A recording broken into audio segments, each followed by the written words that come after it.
Catalyst 2030 started life as a WhatsApp group among social entrepreneurs, connecting to envision real transformational change.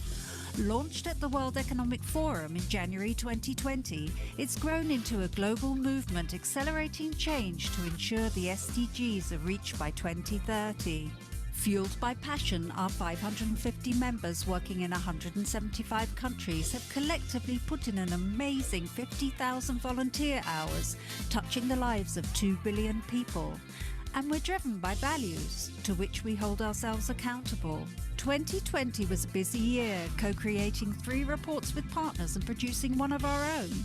Inviting high-level guests to participate in the Catalyzing Change campaign, hosting fireside chats and expert hours, which will be continuing in 2021. To celebrate our achievements, together we placed our supporters in the limelight with the first Catalyst 2030 Awards for Systemic Change. With the blessing of the Dalai Lama, we celebrated finalists and winners in the following categories: special recognition for our early supporters, individual philanthropists, donor organizations, philanthropic intermediaries, corporate organizations, bi- and multilateral organizations, and 4 regional winners in the category of national governments. And now on to Catalyzing Change Week 2021.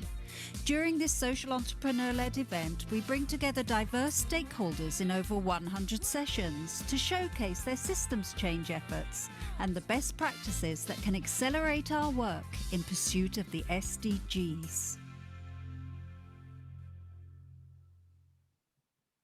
Catalyst 20. Thanks very much, everybody. And I would like to also thank Jackson and Yu Yan, who will be hosting this session today. Over to you guys. Thank you, Anthony. Hi, everyone. My name is Liu Yan. I'm the program director of Breakout Rooms Hub based in Singapore. Together with me is my colleague, Mr. Jackson. He's the founder of BoP HUB and the World Toilet Organization, which is another at WTO. And he's also known as Mr. Toilet, or the world #2 man. To the outsider, Jack seemed to be an eccentric entrepreneur who has a great sense of humor and obsessed with toilet. But for me, Jack's story of fighting the endless battle against the sanitation crisis demonstrate a great example of system thinking and how to identify and leverage to intervene in the system and make a small shift in one thing that can really drive big system change in the world. So before we start, we just like to remind everyone to mute yourself and switch on your camera if you can to let us see your big smile. And also make sure you type your own name on the screen, because I see a lot of Jack Sim around. And probably it's Jack's guest or using the same link. And also your country. So let's start with a check-in. Can I invite everybody to type in the chat and name one thing that has made you smile in the past 24 hours?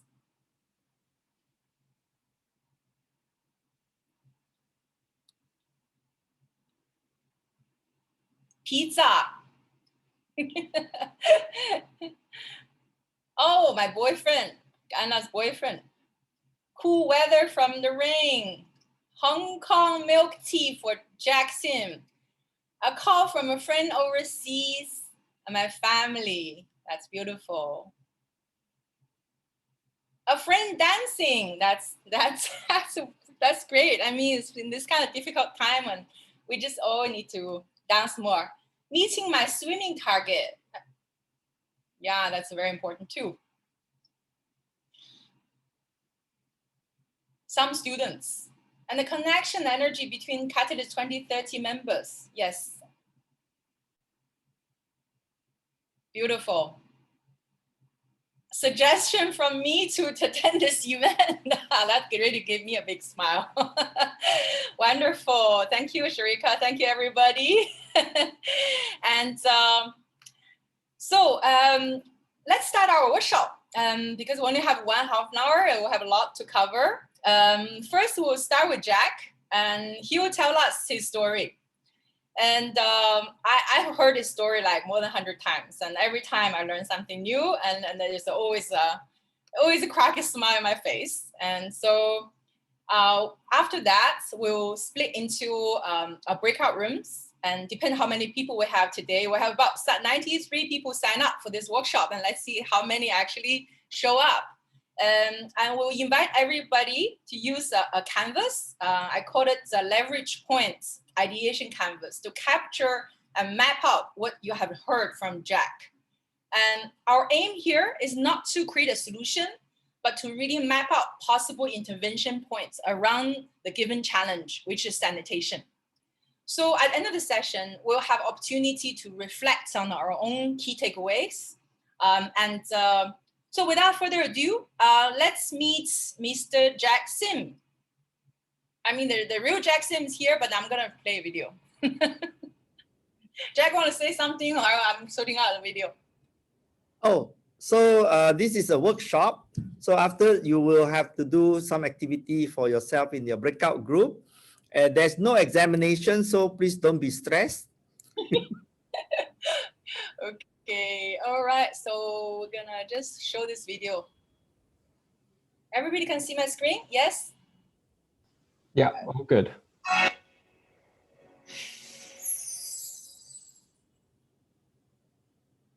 When we are children, our parents tell us not to talk about shit.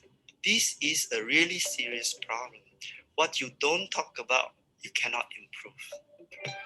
A lot of people call me Mr. Toilet. I'm really proud when I hear that, because it gives an identity to the work that I do. 40% of the world population still do not have access to simple toilet. Shit is like fire. If you manage properly, the fire can cook your meal. If you don't manage it, it burns down your house. If you manage shit, it becomes a fertilizer. If you don't manage it, it kills you. About 90% of all the surface water in India are contaminated by feces. 1.5 million children under 5 a year in the world die unnecessarily. You have to have clean water, you have to have safe sanitation. A rich man staying next to a slum. The flies doesn't know a poor man from a rich man. So the rich man is probably eating the shit of the poor man. You better help them get toilets, or you will eat their shit. Think about it. We are hosting the World Toilet Summit. This has been an international event every year since 2001. The people say, why should I use the toilet? It's fresh air outside. I can chit-chat with my friend while I'm squatting there. Our big breakthrough will happen when we look at the poor as if they are customer. When we have to sell them products that are very beautiful and sexy. Once this becomes object of desire, if you don't have, you're not keeping up with the Jonases. We want toilets to become a status symbol for the poor, so that they feel proud to own a toilet, just like a Louis Vuitton handbag. So really, we are actually breaking the taboo on sanitation in the global news. World Toilet Day is 19 November every year. We have the big squad. We are protesting the plight of the 2.5 billion people that still do not have access to a toilet. The fact is, I think about toilet every moment. A life is only 80 years. I'm 52. If I'm going to spend 28 years consuming ostentatiously just to have a diamond watch that I can't read the time because it's too sparkling, it makes no sense. Doing social work that is creating some impact, I think it's better to die like that. I think we can see the day that everybody on planet Earth will have access to clean toilets any day, anytime.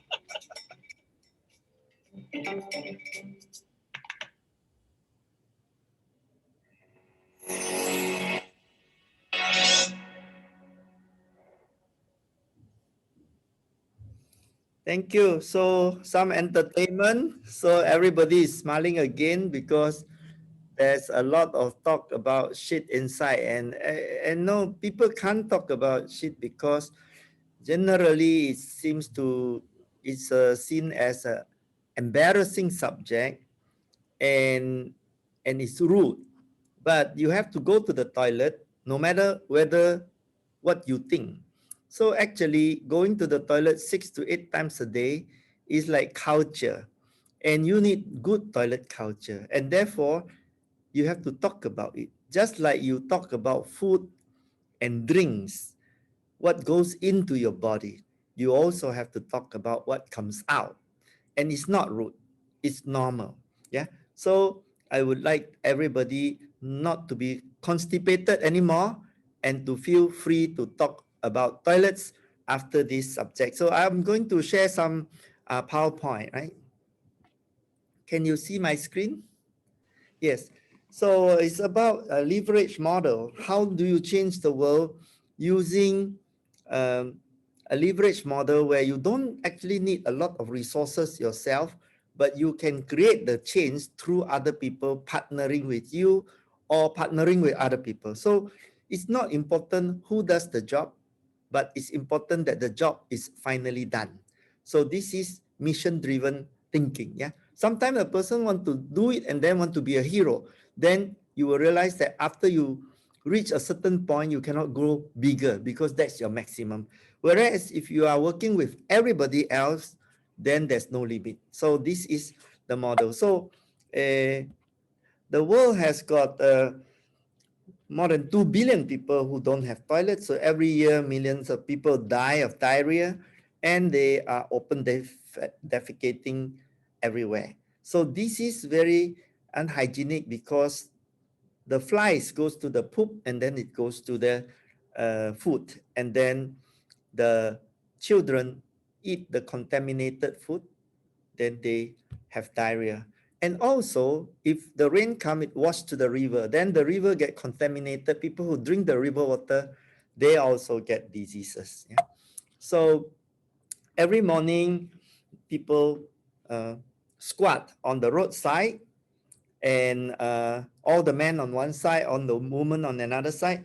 And I took all these photographs myself. Yeah. So how to take such photograph is you wake up early, like 5:30 in the morning before sunrise, and then drive a car. My friend drives the car, and I take a picture with a flash, and then we have to drive very fast after that, right? So the point is that not to say take such awkward picture, but to tell the world that this is actually a problem. Yeah. And so people don't want to talk about toilets, so we created the WTO, the World Toilet Organization, and we make fun of World Trade Organization, and we're hoping that they will sue us, and if they sue us, we'll be so famous. But they didn't sue us, and we also became so famous because when you are playing the guerrilla marketing strategy, the media just go wild. They keep on reporting of all the work we do, and as they report more and more, eventually we become legitimate, right? So you start as a joke, and then later on it become legitimate. So this is how it start as a joke, right? We start with the this National Geographic channel. They make a whole documentary of my work because I'm making a lot of sensation, right? I wrap myself with toilet paper, and then it breaks the taboo. People laugh. When people laugh, they're listening. This is the lesson I learned. Don't get hurt when people laugh at you. In fact, when they laugh at you, they are listening and they are remembering because it's very funny. So we created World Toilet Summit, Singapore, and then next year in Korea, all over the world, in Belfast, in Russia, Mayor Lutskov, Parliament House. And then by the 7th year, we have the President of India open it together with 6 ministers, World Health Organization, and the Crown Prince of the Netherlands. And by this 7th year, I still have not employed one single employee. So how did you get all these things done? It's by leverage. So instead of organizing the meeting every year, I gave the hosting right to a government and they host it and it works. So this is the way we leverage. So you can make a lot of changes by telling story to the media, and then the story is so powerful, the government want to host it. Eventually, we get paid $50,000 US every year when they host our event. That means we don't pay them, they pay us. This is the way you can keep on growing your organization without growing your own overheads. So we went to South Africa, and then in India, we teach the woman, the father, don't marry your daughter to family without toilets because your daughter will suffer. So now, if you have no toilet, you have no wife. So this is the kind of a campaign that's very good. In Cambodia, we teach people how to start a sani shop business, produce toilet, sell toilet. And this is the first time they see a toilet and they buy it. And then once somebody buy, other people have to buy because of jealousy. They have to keep up with the Jonases or they get looked down by the neighbors. In Singapore, we saw that the ladies are queuing up because the ladies' toilet is the same size as the men, but the men has a lot of urinal. So we changed the law with the government so that all new buildings will have a lot more cubicles compensating for the urinal in the gents. And since 2005, all the new building, their toilet are much bigger than the old building. So this is thanks to a man helping change the law, ladies' toilet law. And this law is now changed all over the world in several countries, and we want to it to be adopted more. And Bill Gates saw that sanitation has high visibility, and he invested about $200 million on the reinventing the toilet. Then President Clinton came to support with a commitment, and we raised a $1.3 million together with him.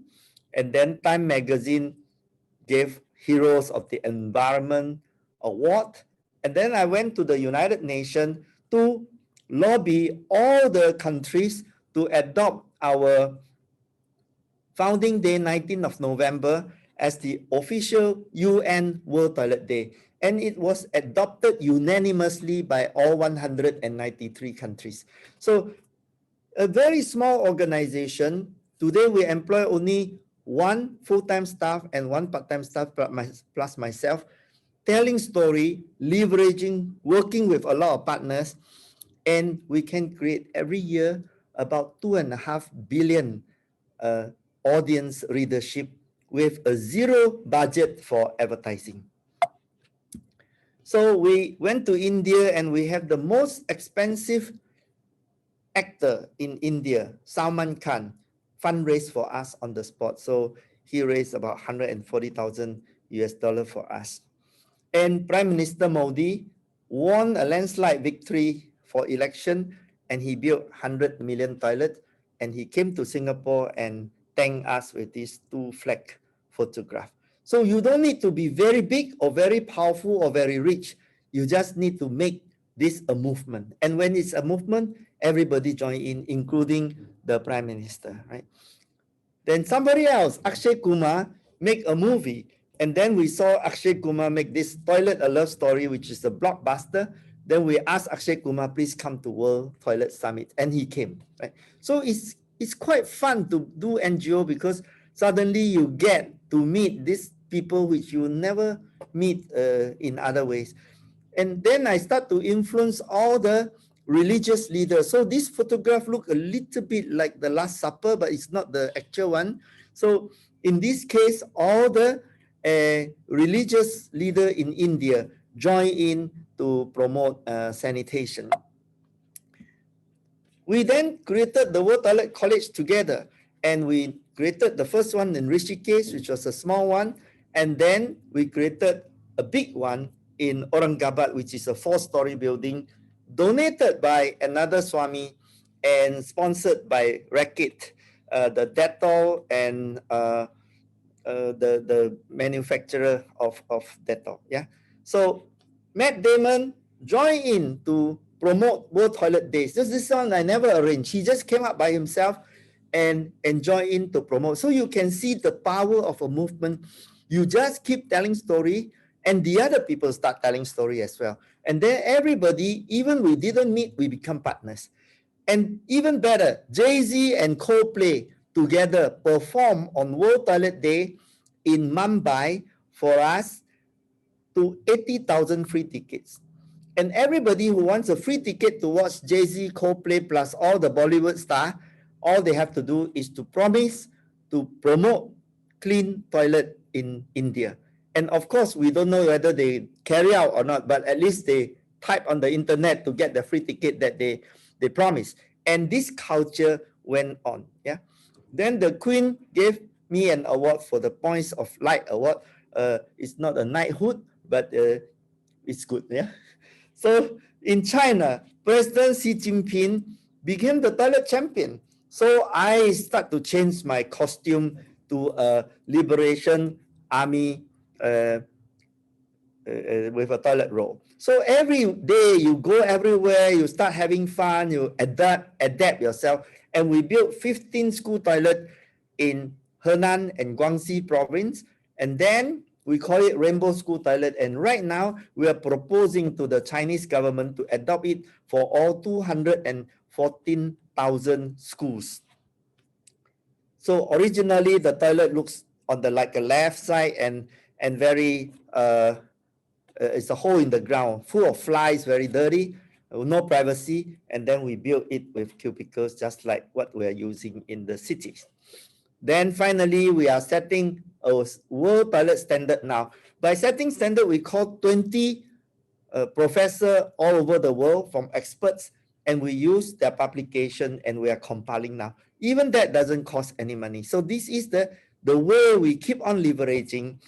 So summarize is that powerful storytelling gets readership. The media is happy because they can earn advertising income and get more readership. The politicians join in because they win votes and power. The policymaker get the cost-benefit analysis calculation from the academia. The academia gets the publication. The celebrities get popularity. The donors get visibility. The NGO gets money, and everyone gets toilet. So can you see? You do not need to do it yourself. All you have to do is to get other people to do. And if everybody do because you created the energy and the movement, then you are part of them, not you are the leader. So always try to do things as a servant, a facilitator, and as long as it happens, then we are all happy. Right? Thank you very much. Thank you. Thank you, Jack. I see you still have some time. Is there anybody having a question? Things are not very clear and they require some explanation. Please feel free to ask. We have time for probably 1 or 2 questions.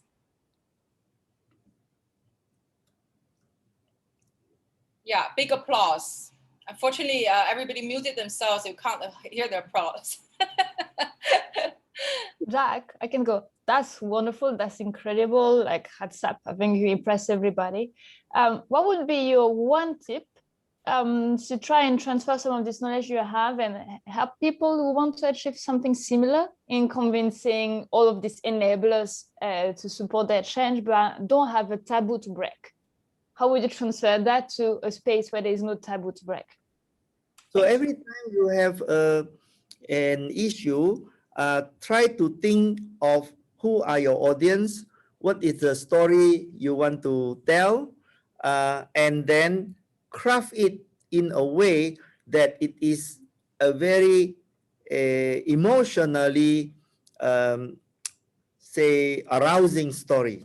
The basic key about telling a good story, you know, if a dog bites a man, then that is not a story because it doesn't matter. Dog always bite man, right? But if a man bite a dog, then that's a story. Okay, so your job is to create a man bite dog story. And how do you do that? Each one of it is customized, but you have to understand who is your audience, what is the thing they normally read about. You flip it, but it's very hard to contextualize. So the best thing is if you have a problem, send me an email and I'll help you solve it. I'll be your consultant for free because this is all for good, right? And it must be a social work, okay? If it is a commercial work, please pay me also. So if you are doing social work, I'm going to help you for free. Yeah. Thank you so much, Jack. It's definitely social. Thanks so much. An inspiration. I think the man bite dog storytelling, you have to create another session, Jack. So I see there are two questions coming. One is from Nietzsche. The question is, did you think about this before, or is it just happening one step at a time? Yeah, it's like toilet, you know, it comes out naturally. Yeah. Okay, just improvise. As things flow, you know. Okay. Yeah, it's actually follow the flow. Okay, the last question, similar to Valerie's question, how would you advise an organization driving system change to get others who don't buy in yet to align to the transformative vision? So when you first start your work, you must already forget about yourself. You must think about the other person. So if the other person, like the politician, can get more popularity, win more votes, then certainly he will be motivated to be your partner. But if you are always thinking about yourself, nobody will partner you, right? They will only partner you if you are thinking about them. And different people. Some people love to do this work because they feel good. That is the best type of reason to partner. Another type is companies. They want to create a good image of their company. That's also very good reason to partner you. Another one is the professor. They are worried about losing their tenure. So they are going to publish and then they partner you. So all the time you want to partner, make people exploit you. Yeah. And then after they exploit you, you can exploit them. And so mutual exploitation is collaboration. Jack, a question built on that. What if the politicians are super corrupted? If the politician is 90% corrupt, use the last 10% of kindness in them. Don't worry, all politicians are corrupt. So if you want to work with politicians, don't care about the corrupt, but you are not part of their corruption, and just go and work with them. You don't want to restrict your mission because you don't want people to go without toilets. And if you are doing hunger, you don't want people to go hungry. If whatever is your mission, you are not thinking about yourself. You're thinking about how these people's life gets better. And if every day you think like that, you are not important, the mission is important, then you will think in the healthy way. If you keep on thinking like, I'm going to be so famous, I will save the world, don't compete with me, then you will lose a lot of friends and nobody will join you. Thank you, Jack. That's inspirational as usual. And so thank you for that. And I think we're going to move into the next exercises. Anthony, can I actually trouble you to share the link of the mural? So what we are going to do is we are going to try and capture everything what we have heard from Jack. And I'm sure different people have a different kind of interpretation. And we try to apply those learning into this canvas. So as you can see, Anthony has shared a link in Mural.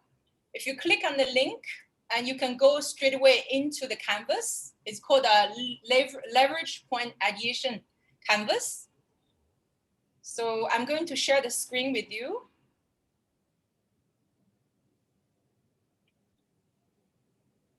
All right.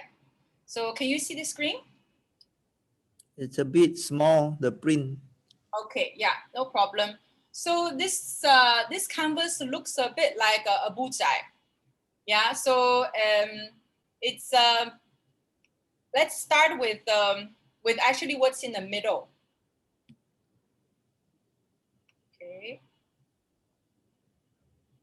So this canvas is designed to really help us to think through the set of factors. As you can see here, in the middle is a challenge, right? And around the challenge, there are factors.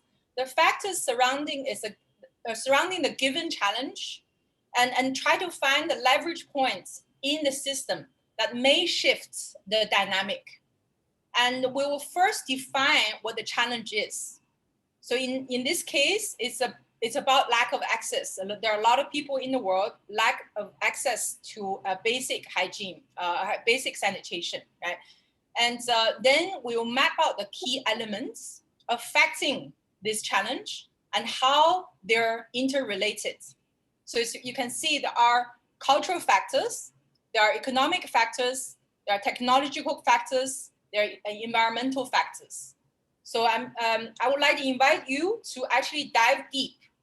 And based on what Jack has shared with you, based on your own experience, based on your understanding, your knowledge, and try to go deep and to capture as much as possible the major factors that are affecting this challenge.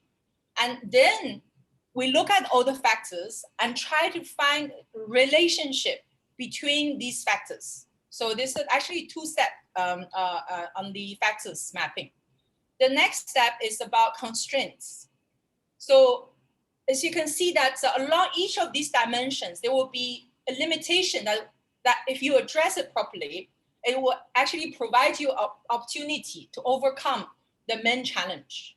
So our aim here is not to create a solution, but to really ideate possible intervention points around this given challenge, which is around sanitation.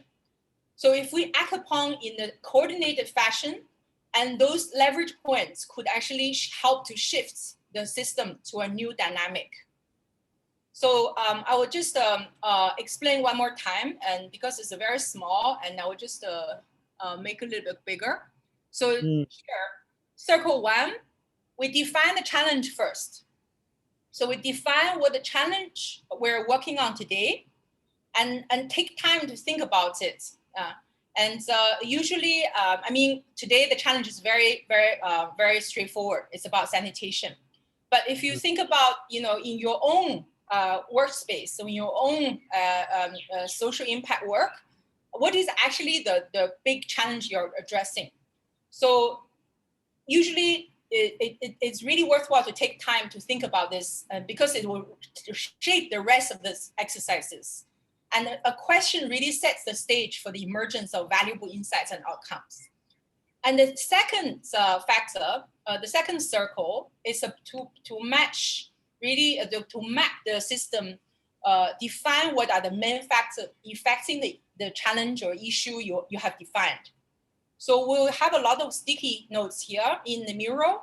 And soon, I think Anthony will demonstrate, give you some very small demonstration how to use the sticky notes. And you can actually put your insights or your answer to the sticky notes and put them in the second circle.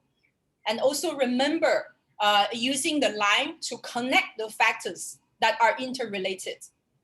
Yeah, so these are the exercise for circle 2. For circle 3, cannot see. Yeah.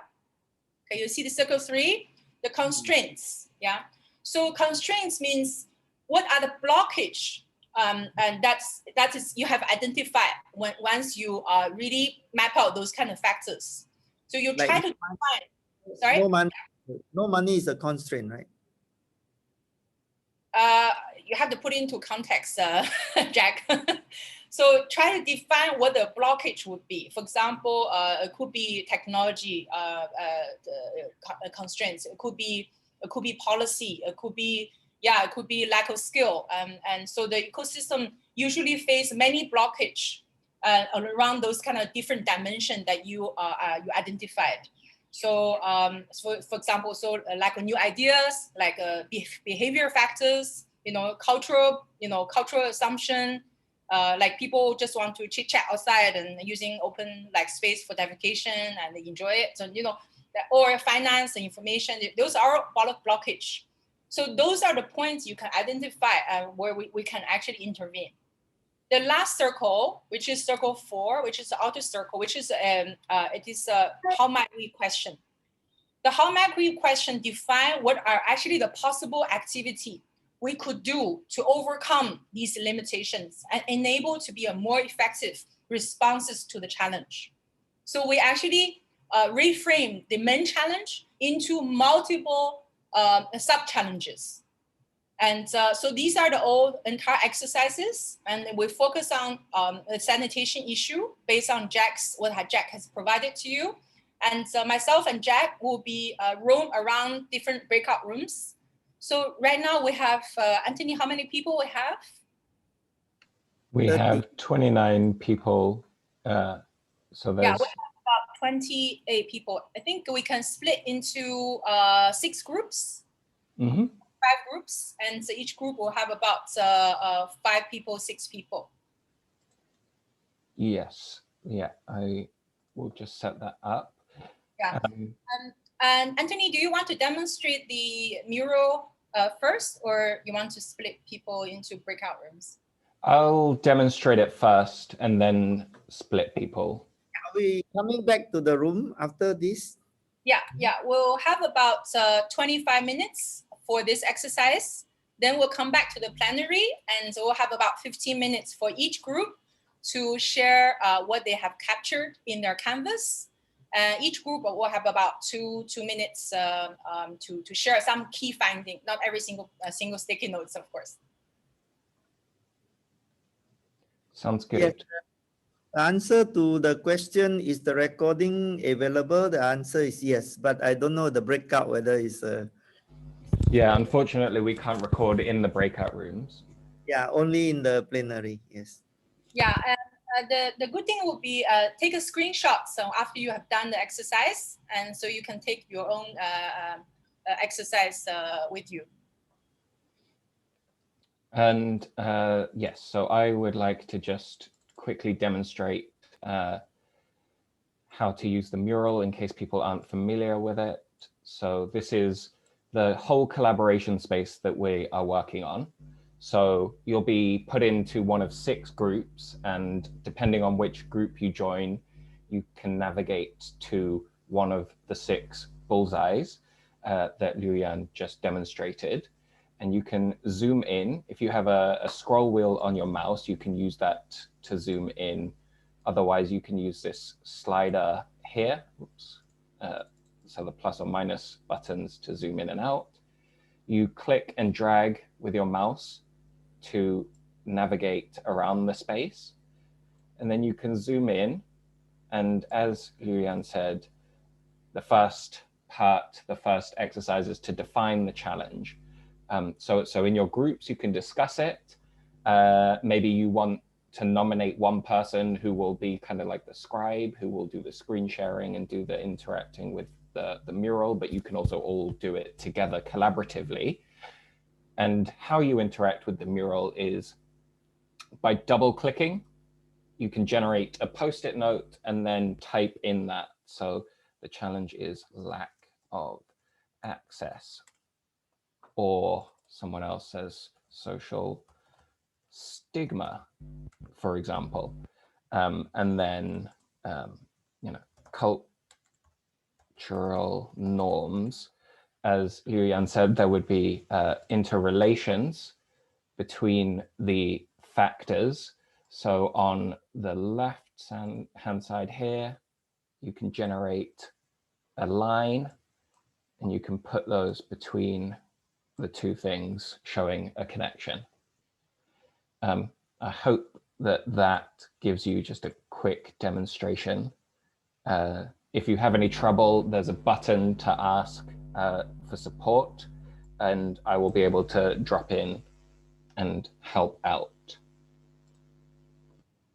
So I'm going to open the breakout rooms, and yeah, we'll be dropping in and out of the rooms to support everyone. Liu Yan, you're on mute.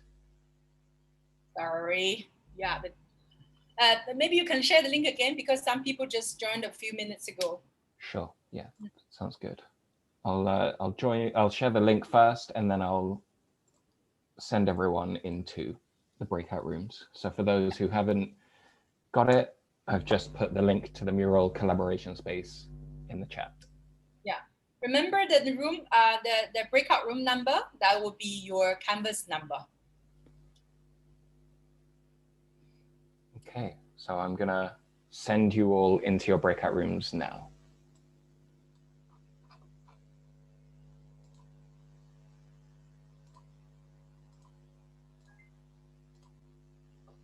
Welcome, everybody. Let's see. Okay, people are still coming back.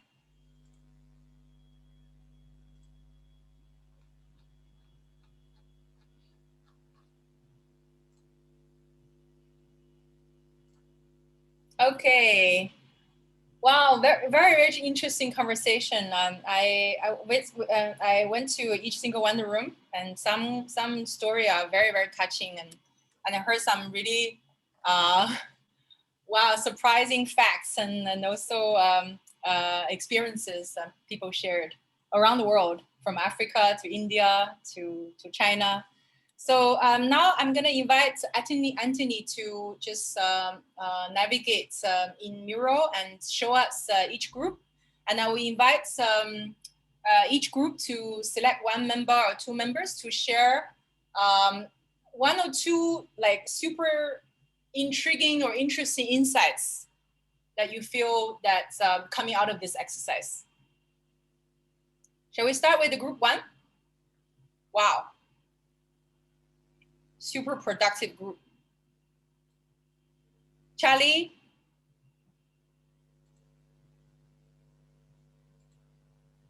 Hi.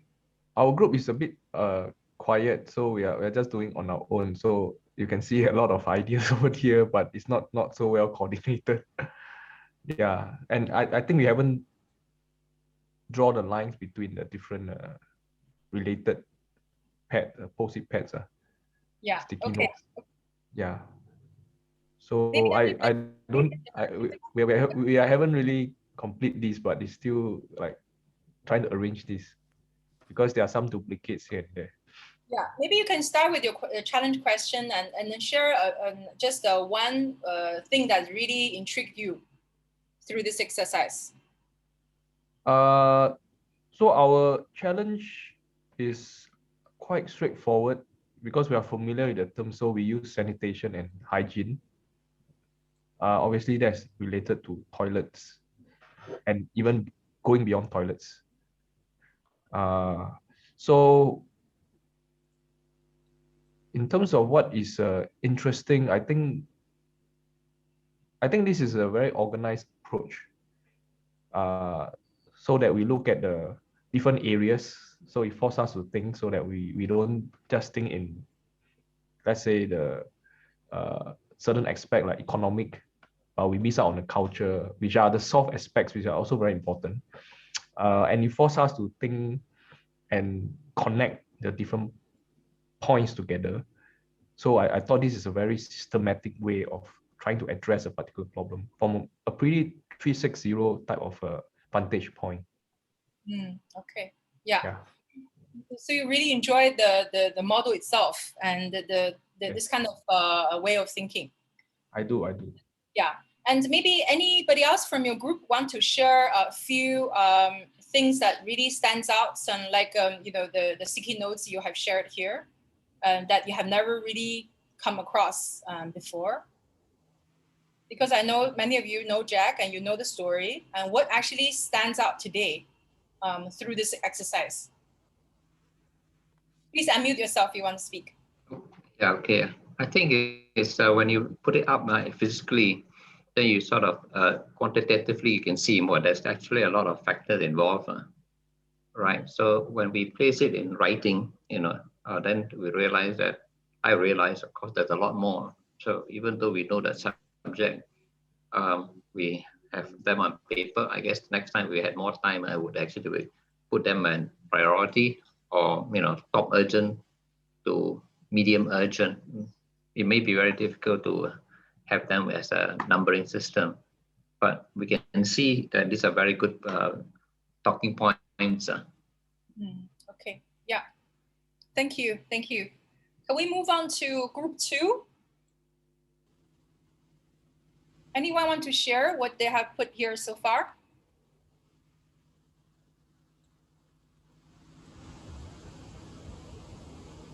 Yeah. Yeah. Okay, so our challenge was, how do we make sanitation relevant for all and get buy-in from stakeholders, including the users of sanitation. We saw that some of the factors that may stop us from achieving this were cultural. And this, we mainly used India as a backdrop for our conversation. So we had traditional beliefs and practices where people feel that toilets are dirty and need to be far away from their house, that toilets are a westernized concept and a degradation in moral values if you use Western things. This is obviously very much a rural construct that we were looking at.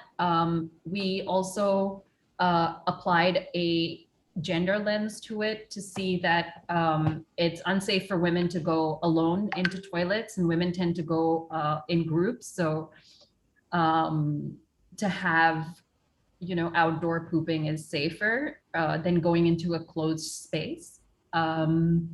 There's also issues in the way donors look at toilets. So it's very easy to build a toilet, but it's very difficult to keep it linked to sanitation. So that's at the bottom. We need to link it with infrastructure. So it's right now, a lot of toilets built are being used as storage facilities because it's just challenging to keep a toilet running. There's also lack of access to running water. And people in India don't necessarily use paper. So it's easier to take just a bucket and go outside than to go into a toilet where there's no running water. There's also the concept up top, if you may, where it's cheaper to poop outside and have people clean up. And there are actually people designated in the society to be doing these things. And that's changing over time. There's also a population explosion. So toilets per capita is an actual thing that we don't know when we're going to get there. And also a concept of who wants to work in this space, because traditionally people who work in sanitation are looked as untouchable. So if an engineer today says, I'm going to work, you know, on a major sign, like a big facility, sanitation facility, it's going to be frowned upon. And yeah, there's a lot more, but I think I'm not able to see it right now. I really enjoyed us having people who are looking into it from India and China and Kenya. And also there's taboo over menstruating, which I didn't speak about.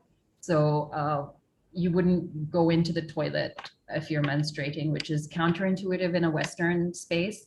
And then we said one of the things is how might we create, because bathing is looked at very positively. So how might we couple pooping and bathing together to remove the negative stigma of poop and sort of get the positive off a bathhouse? How might we link the idea, and I love this, I'm not sure who wrote this in our group, but I think this is amazing, how not to look toilet to the Western idea of sanitation, but the Indian idea of cleansing. And how do we make it safe for women to go to toilets? Wow. Wow. So what an insightful session you guys had. Well, I mean, I've heard Jack talk about this for a long time, but I never knew that it's safer for women to go in groups to open defecate than going into a closed environment. It's pretty amazing. Yeah. Great. Wow. Thank you so much, group 2. Well done.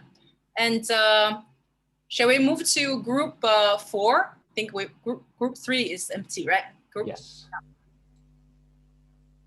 So because of we have very little time, I would like to invite group 4 and 5 to just share something that you have not heard the other group mentioning.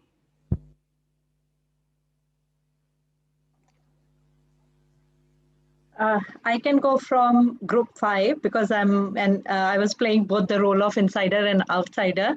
Thanks to my group, they have given me a different perspective. We started with the problem of sanitation, access to sanitation where people don't have toilets, and we ended up with system level changes that we need to do in the whole sanitation value chain.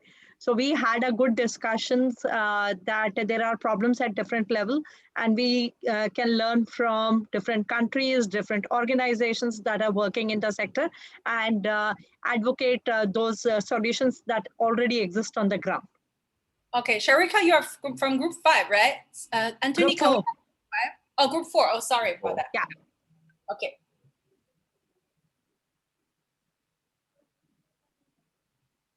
Anything else? Yeah, to add on, I think another learning is that in each countries, the problems could be different. For example, in India, in those developing countries, it could be a lot of people die from the diarrhea. But in UK or those developed countries, there's another extreme where they have monies to build the public toilets, but people have to pay for that. So yeah, so we have to deep dive into the challenges by countries, by regions, so that we can have appropriate solutions for each of the places. Yeah, that makes a lot of sense. Yeah, thank you so much. Okay, shall we move to group 5? I'll just jump in. This is Faith. I'll share a little bit about what we did in group 5. We kind of built out from the center of the circle with obviously this inadequate sanitation options being the big challenge. We talked about a couple of factors that make that worse, so poor environmental planning being one, the fact that buildings are put up without obviously oversight about what should be there. It's worse in rural areas and in urban areas. And some of the constraints being where there are no government regulations around how you build. People can put up a structure anywhere without thinking about having toilets. Poverty obviously plays a role in that. Examples of people using toilets, you don't think about putting up a toilet, you put up a pit latrine where you can, etc. Equally, people are disconnected from the challenge when it's not something that affects you on a day-to-day basis. You hear about it once and then it kind of zooms out of your consciousness. You don't think about it the following day. So some of the things that we put out there about how we might address this obviously would be for government policies to be stronger and to be better regulated, which is again hoping that people do the right thing, but there's more that can be done. So the other points down there, firstly about just promoting statistics. I think Jack did a great job of, helping to contextualize how many people in the world, might, die from diarrhea, how many in a year might, fall into a pit latrine and, lose their lives, which is sadly very, very common. So I think the more we help people contextualize how difficult a challenge this is, that would be great. It helps to draw attention to it. I think Jack's, conversation or comments as well about bringing celebrities to talk about the issue. In this case, I just use leveraging networks generally. As many people as possible that can be used to draw attention to the issue will be great. The one point that I raised, just in conversation about one of the approaches that a government leader used, it was the subject of public-private partnerships. This was an approach that Nelson Mandela used to use when he was president in South Africa, knowing he had very limited time in government and had lots of priorities and lots of promises that had been made to society. One of Mandela's approaches would be to invite CEOs of corporate organizations to accompany him on trips. And in the course of those trips, he would basically point out an area where he wanted a social project to be erected. So whether, they take a helicopter ride and you say, hey, look in that part of town, it'll be great if we put a primary school there, it'd be great if we put a hospital there, something of that nature, kind of guilt tripping people who would otherwise not have chosen to do those things, but because they're in the presence of a Mandela, they would say yes. Fairly similar thing was done with the Oprah Winfrey School in South Africa. She came to visit South Africa and he said, it would be great if we had a school for leaders like this and all that stuff. And next thing, she put up a school for girls. So there is that element of people with leverage, people with positions of power, you know, using their influence while they have it, and pointing out social projects like this. And so if corporates were not guilt-tripped, but encouraged to consider sanitation projects for CSR, that could be one approach. Thank you so much, Group 5. And I see that you already start to brainstorm around the how might we question. Yeah. And thank you so much. And this is really, really insightful. I learned a lot, and actually from the sharing that you just shared in place. And Jack, you want to say something? Please unmute yourself. Okay. Yeah, I hope everybody enjoyed this very much, but let this not be the end of the session. Anytime you all need to ask something, just contact me on the Facebook, on the Messenger, everything. It's so easy to find me. And I think that basically a lot of people are thinking always that money is the main thing to start something. I would advise that don't start with money, just start with no money. For example, Jawahar here is helping me and a whole bunch of people design end poverty board game. So we are teaching people about poverty and how to get out of poverty and playing game. And we are not talking about money. We have a bunch of like 6-7 people, and we are creating a game which eventually will be produced by maybe, you know, Hasbro or some big games company, and everybody will have access to it. So think about the idea, mobilize everybody, and believe that everybody will say yes to you. And then why would they say yes to you? You have to create the incentive for them. Yeah. Thank you, Jack. Thank you, everybody. Before we actually move on with our life, and I just want to invite you check out again and to name one thing you are going to do to make somebody smile in the next 24 hours. Please put in the chat room. It's a very difficult COVID time, and we need to do more of this. Some dancing. Anthony, yes, here you go. Yay. Smile at people, talk about shit, and they will smile, of course. A happy hour drink, and do some gardening. Yeah. Talk to friends, sharing dog pictures with my team. Okay. Cook some nice food, share beers. Yay. Okay, thank you so much for this lovely session. And before we go, we just unmute ourselves and say goodbye in your own language. You want to take a photograph, or anybody could do that? Maybe we can turn it into a different view so that everybody's photo is bigger. Yes. Yeah. Let me So, move the spotlight. And I would also like to say a huge thank you to Jack for sharing his story and being so engaging, and also Liu Yan for facilitating this amazing session. I think it's been really engaging, and I've also learned a lot. So I'd just like to say a huge thank you to both of you. Yeah, I shared basically the tool on the chat with you. Before you go, just make sure you download it so you can use it in your own work. Okay. So it's a Creative Commons open source thing, so you can just use it. Yes. So I just put my email address here so that it is easy for you guys to look for me. Yeah. So every email is answered, but not immediately. But yeah, we'll all be friends forever. Thank you very much. Bye-bye. Thank you. Zetian. Bye-bye. Thank you very much. Bye-bye. Hi. Thank you. Tot ziens. Dag. Well.